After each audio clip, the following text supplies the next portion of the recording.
ይህን የመሰለ ተበልቶ የማይጠገብ ተቡላ እንሰራለን ማለት ነው ውዶቼ። እንግዲህ ተቡላ ለመስራት የሚያስፈልጉን ግብአቶች እንደምትመለከቷቸው እዚህ ጋር ቆራርጬ አጣጥቤያቸው ቆራርጫቸው አዘጋጅቻቸዋለሁ ማለት ነው። ውድና የተከበራችሁ የቻናል ተከታታዮች ቻናሉ አዲስ ከሆናችሁ ላይክ፣ ሰብስክራይብ ማድረጋችሁን አትርሱ። አበረታቱኝ። እንግዲህ አዳዲስ ስለሆናችሁ እንግዲህ አሪፍ አሪፍ ምግቦችን እዚህ ቻናል ላይ ታገኛላችሁ። ላይክ ሰብስክራይብ ማድረጋችሁን አትርሱ። እንግዲህ እዚህ ጋር አጣጥቤ የቆራረጥኳቸው ግብአቶች አሉ ማለት ነው። እንደምታዩት እዚህ ጋር ቲማቲም አለ፣ በግዱነስ እንዲሁም ነአና እና ቅጠል ሽንኩርት ነው ማለት ነው። እንግዲህ ተቡላ የምንሰራው ከነዚህ ነው። እዚህ ጋር ሩማን አለኝ፣ እዚህ ጋር ደግሞ ብርቁል አለኝ፣ ጫው፣ ዘይት ዘይቱን፣ ሎሚ የተጨመቀ ሎሚ እንደምትመለከቱት አለኝ ማለት ነው። እንግዲህ ተቡላ እንደማታውቁ ሰዎች ያው የሰላጣ አይነቶች ናቸው ማለት ነው። እንግዲህ ከነዚህ ነው ተቡላ የምናዘጋጀው ማለት ነው። እንደምትመለከቱት እዚህ ጋር ብርቁል አለን፣ ድብስ ማነው ሩማን አለን ማለት ነው። የወይራ ዘይት እንግዲህ የሚያስፈልጉ ግብአቶች እነዚህ ናቸው ማለት ነው። እንግዲህ ክያርም መጨመር ትችላላችሁ ማለት ነው። እኛ ግን ክያር ስለማይፈልጉ ክያር አልጨምርም ስለማይፈልጉ ክያር ማለት ነው። በዚሁ ብቻ ነው እኔ እንደዚህ የማዘጋጀው። ከዛ መጨረሻ ላይ ደግሞ ከስ እጠቀማለሁ፣ ከስ ቅጠል ማለት ነው። እንግዲህ እንደምታዩት እዚህ ጋር የተቡላ ያቀረብኳቸውን ነገሮች አሁን ወደ ማቀላቀሉ እንሄዳለን ማለት ነው። እንግዲህ በትናንሹ መከተፍ አለበት፣ ደቃቅ አድርጋችሁ መክተፍ አለባችሁ። እዚህ ጋር የተቡላ ሳህን አለኝ ማለት ነው። እኔ ራሱን የቻለ የተቡላ ሳህን አለኝ።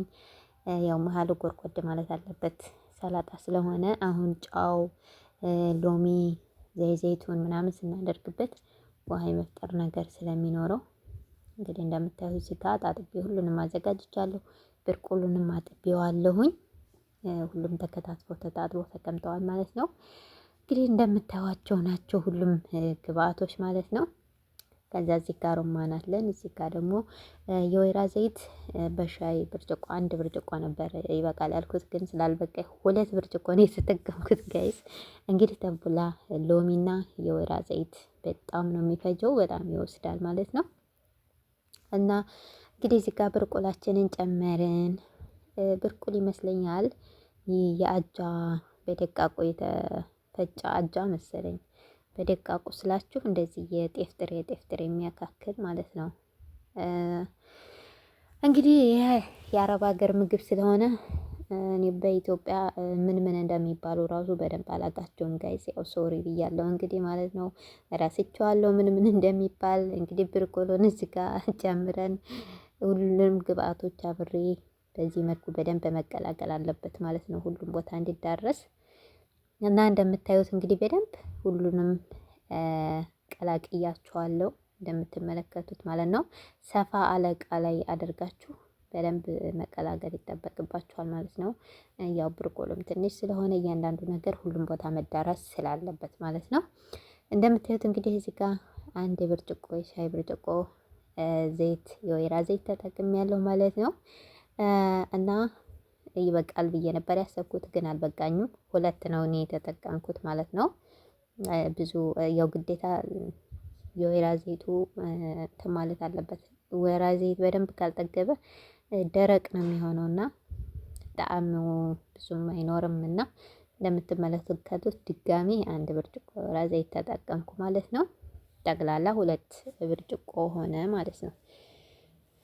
እና እንግዲህ ውዶቼ እንደዚህ ይሄንን በደንብ አድርገን እንቀላቀለዋለን። እዚህ ጋር ደግሞ ሎሚ ነው እያደረኩ ያለሁት። ሎሚ ራሱ 1 ከግማሽ ነው የተጠቀምኩት ማለት ነው። 1 የሻይ ብርጭቆና ግማሽ ተጠቅሜያለሁ ማለት ነው። እንግዲህ ለዚች ተቡላ ያው እንግዲህ ተቡላ እንደምታውቁት የወይራ ዘይትና ሎሚ በጣም ነው የሚፈልገው እና እነዚህ ሁለቱ ነገሮች ካነሱት ያው አይጣፈጥምና ግዴታ እነዚህ 2 ነገሮች በደንብ እስከሚጠግብ ድረስ መጠጣት አለበት ማለት ነው። እና እንግዲህ እንደምታዩት እንደዚህ በደንብ አደረግን ጋይስ። ጨው ጨመርኩ። ያው ጨውም የበቃችሁን መጥናችሁ መጨመር ይጠበቅባችኋል። እና እዚህ ጋር እንግዲህ አጥቤ ያዘጋጀሁት ከሳለኝ ማለት ነው። እና አሁን ወደ እንትኑ እንሄዳለን። እንግዲህ እንደምታዩት አያችሁ እቃው ጎድጓዳ እቃ ነው ማለት ነው። ሁልጊዜም ተንቦላ ማዘጋጅበት ሳህን አለኝ እኔ ማለት ነው። ኦሬዲ በቃ ለተንቦላ ተብሎ የተገዛ ሳህን አለኝ ማለት ነው። እንደምታዩት እንግዲህ እዚህ ጋር ከሱን በእንደዚህ መልኩ እንደረድረዋለን ማለት ነው። ከሱን እንደዚህ ከደረደር ነው በኋላ እንደምትመለከቱት እንደዚህ መደርደር አለበት ከሱ ማለት ነው። እያችሁት በዚህ መልኩ ከሱን እንደዚህ አደረኩት። ከዛ እንግዲህ አዋህደን እየጨረስነውን ተንቡላችንን ወደ መገልበጡ እንሄዳለን ማለት ነው። መጀመሪያ ላይ ግን እዚህ ጋር ሁሉንም ነገር ጨምራችሁ ጫው ቀምሳችሁ በቃ በደንብ መዋሃዱን ካወቃችሁ በኋላ ነው የምገለብጡት። ለምን እዛኛው ከገለበጥነው በኋላ ምንም ነገር መጨመርና ማቀላቀል ስለማንችል ስለማይመች ማለት ነው። እንግዲህ እንደዛ አደረግን፣ ተንቡላችን እንደዛ አስተካከል ነው በምታዩት መልኩ እንደዚህ አደረግን አስተካከልን እቃችን ላይ ማለት ነው። ከዛ በመቀጠል እንግዲህ እዚህ ጋር ድብስ ሩማን አለን። ሩማማችንን ደግሞ ከላይ እንደዚህ በተን በተን እናደርገዋለን።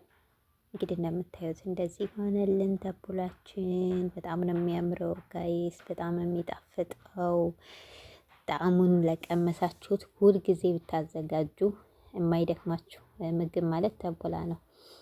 ስራው ያደክማል። ያው አትክልቶቹን ማጣጠቡ፣ እነሱን ማጽዳት፣ እነሱን እንትን ማለቱ ያደክማል። ግን ስትበሉት ደግሞ በቃ ትረሱታላችሁ ድካማችሁን። እንግዲህ ዛሬ ትንሽ ሰው ይመጣብኛል ማለት ነው። እዚህ ጋር ሌላም ምግብ አዘጋጅቻለሁ ማለት ነው። ወረገነም ምናምን በቃ ማዕጀናትም ሰርቻለሁ ምናምን። ያው ዛሬ ሰው ስለሚመጣብኝ ለዛ ነው ያዘጋጀሁት ማለት ነው። በጣም አሪፍ ምግብ ነው፣ ሞክሩት ሁላችሁም ጋይስ። ተንቡላን እንግዲህ እየቀመሰ ሰው ሁልጊዜም ለመስራት አይሰለቸውም። አመሰግናለሁ ስለተከታተለ